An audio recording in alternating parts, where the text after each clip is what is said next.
No, I'm not saying I watch anime specifically to learn how to fish. On the surface, Houkago Teibou Nisshi, otherwise known by its absolutely bonkers localized title, Diary of Our Days at the Breakwater, After School Embankment Journal, is a simple story about a girl who joins the fishing club and learns how to fish. And that's what it is under the surface too. There's really not any particular deep underlying meaning here. They just fish. And yet, I can't help but feel that this is one of my dark horses of the season. You can scream bias all you want and point out all the times cute girls appear on my list. But I really think that this kind of quaint show really digs at the heart of exactly why I like anime so much. In many of the writing and literature courses I've taken, an emphasis is always placed on conflict. Compelling stories start with an inciting incident that sparks our hero to start their journey. Not to say that this is always the case, nothing is always the case. But even in Western works people consider heavily anime-inspired, like Avatar: The Last Airbender, there's always the underlying current of struggle or urgency. Of course, I like conflict and drama as well, but I find that like most things, there's more than just one way to do them. Enter fishing girls. Kuuki-kei is a common descriptor for anime, and most would agree Houkago Teibou Nisshi falls firmly within it.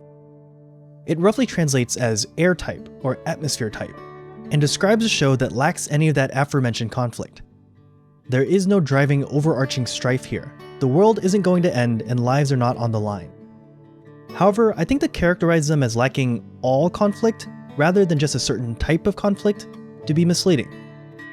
There may not be any world-ending plots or tense moments in Houkago Teibou Nisshi, but there is conflict. It's the conflict that comes with the mundanity of the everyday. The little problems we encounter and overcome without a thought. Maybe this isn't compelling for you personally, and just puts you to sleep. But I find these kinds of shows to be little windows into worlds I've never even considered.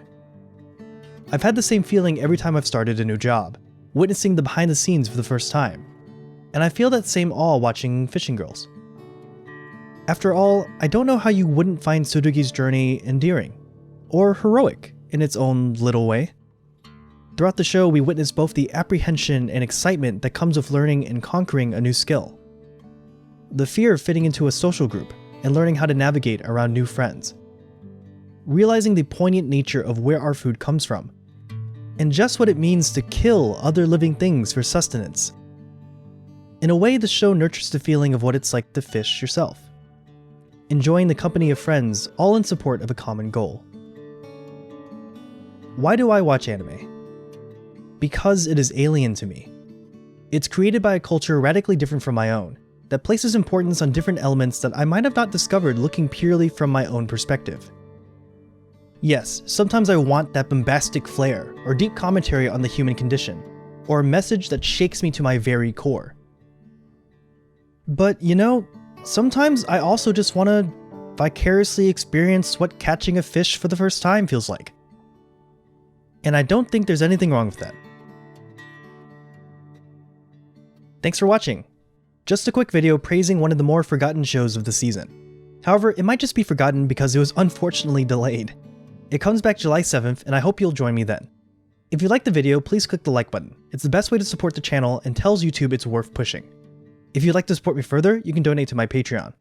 Special thanks to Banzai Talon, Crispy365, George Weasley, QuakeShamer632, Ted Mosby, Annie Kneestuck, and Rolls of Yore for their support. And of course, if anything I said is wrong, I'm sorry.